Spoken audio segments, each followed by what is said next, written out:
Look familiar, Sarah. It's all right here. That's not what it looks like. I was just borrowing them. Borrowing. You were stealing.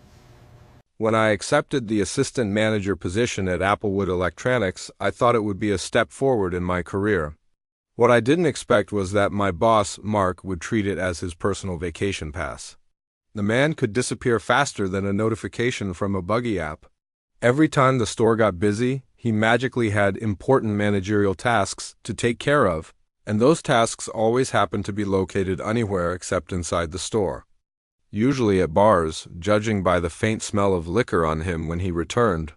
It was a Thursday afternoon, and the store was packed because of a sudden sale on refurbished MacBooks.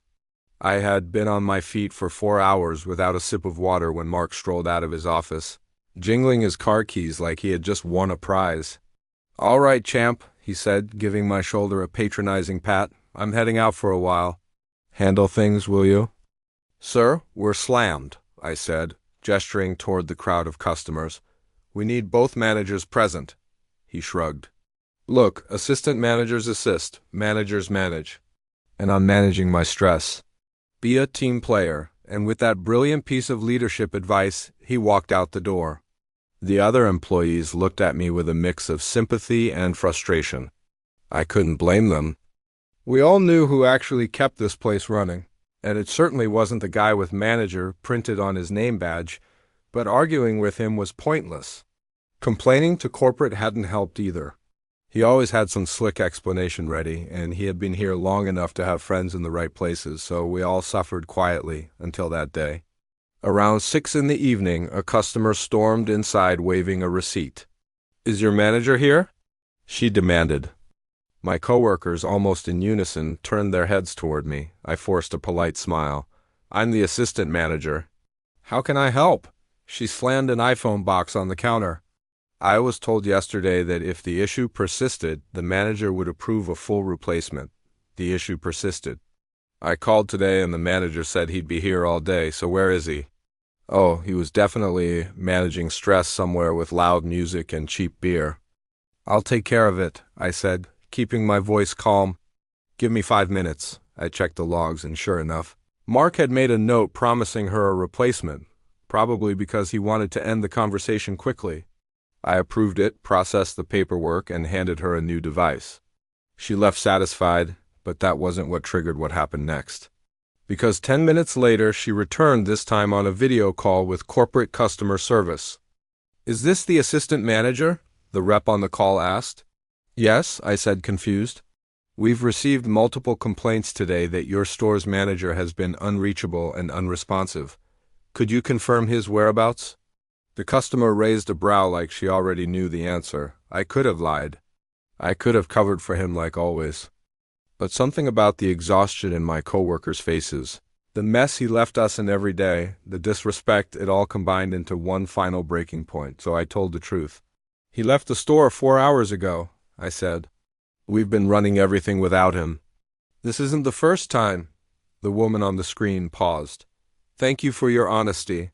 Is he reachable at this moment?" "Oh, absolutely," I said. "Would you like me to show you exactly where he is?" My coworkers perked up, some even grinned. "Proceed," the rep said. I opened the store's tracking dashboard. Every company device had a built-in location feature standard policy.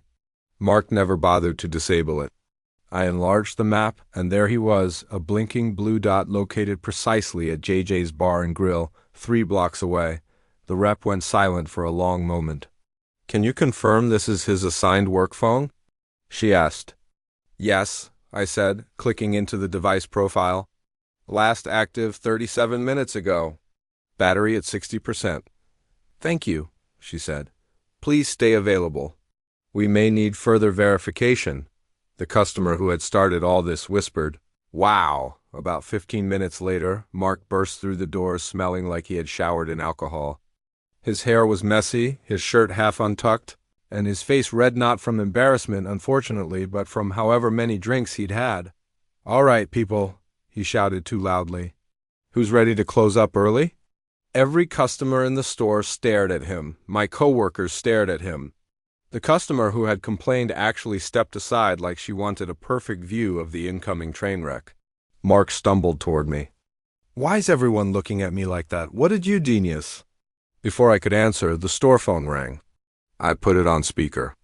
Applewood Electronics, assistant manager speaking. Thank you, said the voice of the corporate rep. We're calling for Mark Larson. Everyone in the store turned to look at him. His jaw tightened. This is Mark, he said, suddenly alert.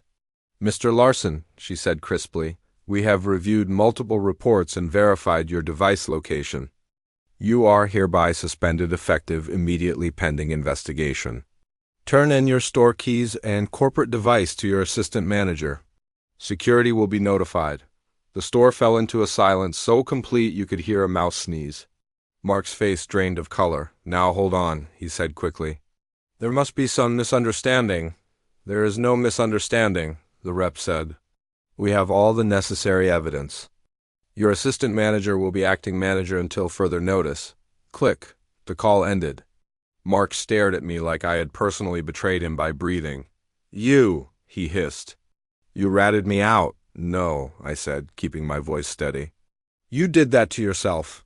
His hands shook with anger, but he couldn't do a thing, not in front of customers, not with corporate already involved. Finally, he shoved his keys at me, grabbed his jacket, and stomped out of the store. The door slammed behind him. The customer who had triggered everything started clapping, then one coworker joined in. And another. Soon the entire sales floor applauded. And for the first time since I started working there, the store felt like a place I actually belonged. After closing, corporate called again. They thanked me for handling the situation professionally and mentioned that, depending on the investigation outcome, the promotion to store manager might become permanent. I couldn't help but smile. I didn't wish anything bad on Mark, but I wasn't going to mourn the absence of chaos either. The next morning, the team showed up early. Someone brought donuts. Someone else wrote, "Welcome, acting manager," on the whiteboard. It was the first shift in months that started with laughter instead of stress. Maybe things were finally changing. And maybe all it took was one honest moment, one location ping, and a boss too drunk to realize he'd walked straight into his own downfall. One thing was certain, he definitely didn't expect me doing that.